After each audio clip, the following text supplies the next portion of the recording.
নমস্কাৰ প্ৰিয় বন্ধু বান্ধৱীসকল, নিশ্চয় আপোনালোক ভালে আছে। ভক্তি দৰ্শন অসম চেনেলৰ নতুন এটা ভিডিঅ' মাজলৈ আপোনালোকক স্বাগতম জনাইছোঁ।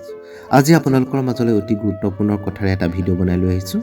যদি ভিডিঅ'টো আপোনালোকে ভাল পায় তেতিয়াহ'লে লাইক, শ্বেয়াৰ আৰু কমেণ্ট কৰিব আৰু মোৰ চেনেলটো ছাবস্ক্ৰাইব কৰিবলৈ নাপাহৰিব।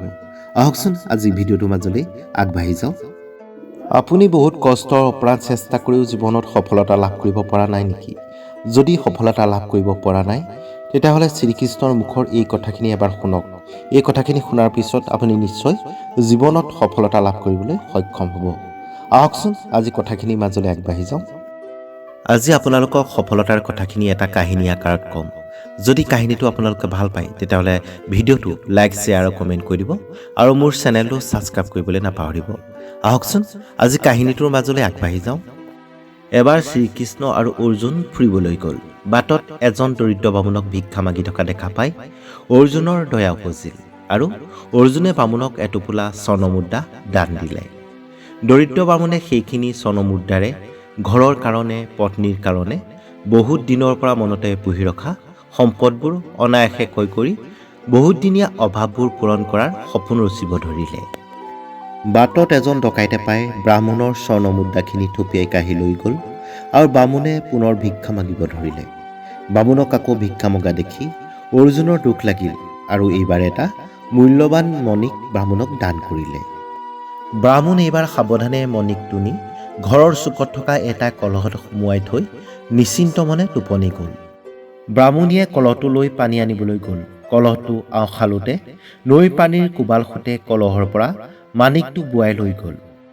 ব্ৰাহ্মণ পুনৰ দুখ মনেৰে ভিক্ষা কৰা আৰম্ভ কৰিলে। এইবাৰ শ্ৰীকৃষ্ণই ব্ৰাহ্মণক দুটা কৰি দিলে। অৰ্জুনে শ্ৰীকৃষ্ণক প্ৰশ্ন কৰিলে যে সেই সামান্য মূল্যৰ কৰি দুটাৰে বামুণৰ কি উপকাৰ হ'ব? শ্ৰীকৃষ্ণই মিচিকীয়া স্বভাৱসুলভ হাঁহি মাৰি অৰ্জুনক বামুণৰ পিছে পিছে যাবলৈ ক'লে। বাটত ব্ৰাহ্মণে এজন মাছুৱৈ লগ পালে। মাছুৱৈ জালত লাগি থকা এটা মাছ মুক্ত হ'বলৈ চটফটাই থকা দেখি বামুণৰ দয়া উপজিল। বামুণে দুটা কৰিৰ বিনিময়ত মাছটো মাছুৱৈৰ পৰা লৈ নিজৰ কমণ্ডলুত ভৰাই নৈত মেলি দিবলৈ আগবাঢ়িল। কিছু দূৰ যোৱাৰ পিছত মাছটোৰ মুখৰ পৰা বামুণৰ হেৰুৱা মণিকটো ওলাই কমণ্ডলুত পৰিল। বামুণে মাণিকটো দেখি চিনি পালে আৰু আনন্দত আত্মহাৰা হৈ পৰিল। পাই গ'লো বুলি চিঞৰিবলৈ ধৰিলে। সৌভাগ্যবশতঃ বামুণৰ মুদ্ৰা কাহিনীয়া ডকাইতটো আহি সেইখিনিত ওলাইছিল আৰু বামুণে তাক দেখি চিনি পাই চিঞৰা বুলি ভাবিলে। ধৰা পৰা ভয়ত ডকাইতে বামুণৰ পৰা কাহিনীয়া মুদ্ৰাৰ টোপোলাটো ফিৰাই দি ক্ষমা খুজিলে।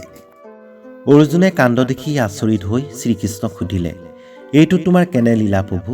শ্ৰীকৃষ্ণই মিচিকীয়া হাঁহি এটা মাৰি উত্তৰ দিলে, সকলো নিজৰ মনোভাৱ আৰু চিন্তাৰ ফল।